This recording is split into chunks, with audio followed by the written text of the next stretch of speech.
अक्सर वेबसाइट्स पर देखा होगा कि कुछ सेकंड्स बाद एक पॉपअप आ जाता है, या फिर लाइव क्रिकेट स्कोर हर पल अपने आप बदलता रहता है। ये सब कोई जादू नहीं है, बल्कि जावास्क्रिप्ट टाइमर्स का कमाल है। ये वो कोड है जो पर्दे के पीछे से बिल्कुल सही वक्त का इंतजार करता है।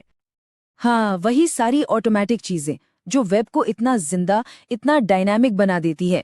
आखिर ये होता कैसे है? इसके पीछे का लॉजिक क्या है? सोचिए, वो वेलकम मैसेज जो थोड़ी देर बाद आता है, या वो लाइव स्कोर जो लगातार अपडेट होता रहता है, या फिर वो इमेज गैलरी जिसमें फोटोज अपने आप बदलती रहती हैं। इन सब के पीछे बस एक ही पावर काम कर रही है, जावास्क्रिप्ट टाइमर्स। और आज हम इसी पावर को समझने और कंट्रोल करने वाले हैं। तो चलिए शुरुआत करते हैं अपने पहले टूल से। इसका नाम है सेट टाइम आउट। इसका काम जैसा नाम से लग रहा है बिल्कुल सीधा सा है, किसी भी टास्क को बस एक बार थोड़ी देर के बाद एग्जीक्यूट करना। इसका मतलब ही है टाइम आउट। बस एक टाइमर सेट कर दो और जैसे ही वो टाइम पूरा होगा, काम शुरू हो जाएगा। लेकिन याद रखिए, बस एक ही बार। इसको समझने का सबसे आसान तरीका है इसे एक वन टाइम असिस्टेंट की तरह सोचना। एक ऐसा असिस्टेंट जिसको बस एक कमांड दी जाती है कि ये काम ठीक 5 मिनट बाद कर देना, बस एक बार। और बस वो असिस्टेंट अपना काम करता है और उसका रोल खत्म। और इसको इस्तेमाल करना काफी आसान है। सेट टाइम आउट को बस 2 चीजें बतानी पड़ती हैं। पहली, क्या करना है, जिसको हम कोड में फंक्शन कहते हैं। और दूसरी, कितनी देर बाद करना है, यानी कि डिले। जैसे इस एग्जाम्पल में देखिए, ये कोड कंसोल में एक मैसेज दिखाएगा, लेकिन तुरंत नहीं, ठीक 3000 मिलीसेकंड्स यानी 3 सेकंड्स के बाद। और हाँ, एक बहुत जरूरी बात, यहाँ टाइम हमेशा मिलीसेकंड्स में ही दिया जाता है, तो याद रखिएगा, 1 सेकंड मतलब 1000 मिलीसेकंड्स। ओके, तो एक बार काम करने वाला असिस्टेंट तो मिल गया, पर उन टास्क्स का क्या जिन्हें बार बार लगातार रिपीट करना होता है? यहाँ सीन में एंट्री होती है हमारे दूसरे हीरो की, सेट इंटरवल। इसका नाम ही सब कुछ बता देता है ना। इंटरसेटिवल एक फिक्स्ड टाइम इंटरवल पर एक ही काम को बार बार करता रहता है। ये तब तक नहीं रुकता जब तक इसे रोका ना जाए। तो अगर सेट टाइम आउट वो असिस्टेंट था जो एक काम करके चला जाता है, तो सेट इंटरवल वो असिस्टेंट है जो कभी थकता ही नहीं। उसे बस एक बार ऑर्डर मिलता है कि हर मिनट ये काम करते रहो, और वो बस लगा रहता है। और मज़ेदार बात यह है कि इसका सिंटैक्स देखें तो बिल्कुल सेट टाइम आउट जैसा ही है। एक फंक्शन और एक डिले, सिंपल। लेकिन यहाँ एक बहुत बड़ा और बहुत ज़रूरी ट्विस्ट है।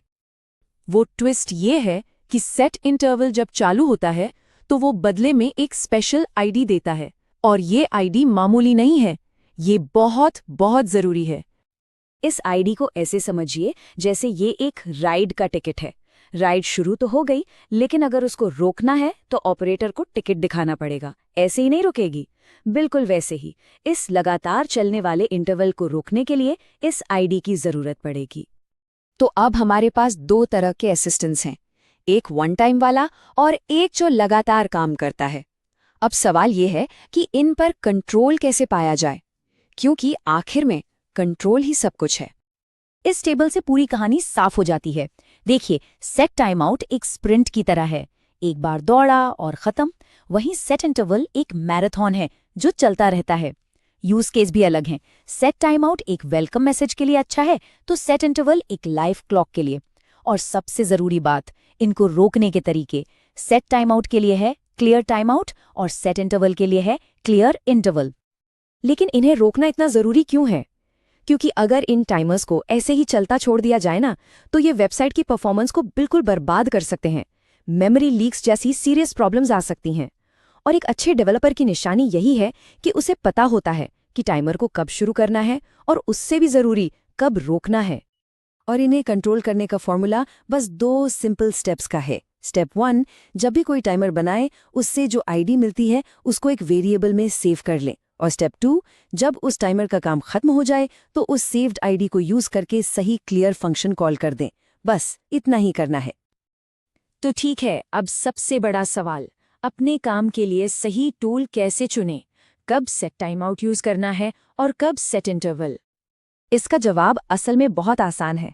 अगर कोई काम सिर्फ एक बार करना है, थोड़ी देर के बाद, जैसे वो 5 सेकंड वाला वेलकम पॉपअप, तो सेट टाइम आउट यूज करें। लेकिन अगर कोई काम बार बार रिपीट करना है एक फिक्स्ड इंटरवल पर, जैसे हर सेकंड क्लॉक को अपडेट करना, तो इंटरसेट टाइम ही उसके लिए बना है। और अब एक प्रो टिप। कभी कभी ऐसे कॉम्प्लेक्स टास्क्स होते हैं जिन्हें रिपीट तो करना होता है, लेकिन हर बार उनके पूरा होने का टाइम फिक्स नहीं होता। ऐसे में इंटरवल सेट थोड़ा गड़बड़ कर सकता है। बेहतर कंट्रोल के लिए एक्सपर्ट्स एक सेट टाइम आउट के अंदर दूसरा सेट टाइम आउट यूज करते हैं। इससे ज्यादा फ्लेक्सिबिलिटी मिलती है। तो अब जब टाइम को कंट्रोल करने की ये पावर हाथ में है, तो सोचिए क्या कुछ नहीं बनाया जा सकता। यहाँ से पॉसिबिलिटीज सच में एंडलेस हैं। एक टाइम्ड क्विज एप्लीकेशन के बारे में सोचिए, या फिर स्मूथ डायनामिक एनिमेशंस जो पूरे पेज में जान डाल दें। रियल टाइम डेटा डैशबोर्ड्स जो हर सेकंड अपडेट होते हैं। ये सब और इससे भी बहुत कुछ अब बनाया जा सकता है। तो अब सवाल ये नहीं है कि ये टाइमर्स कैसे काम करते हैं। असली सवाल ये है कि इस नई सुपर पावर के साथ अगला शानदार प्रोजेक्ट क्या बनेगा, क्योंकि टाइमिंग का कंट्रोल अब पूरी तरह से हमारे हाथ में है।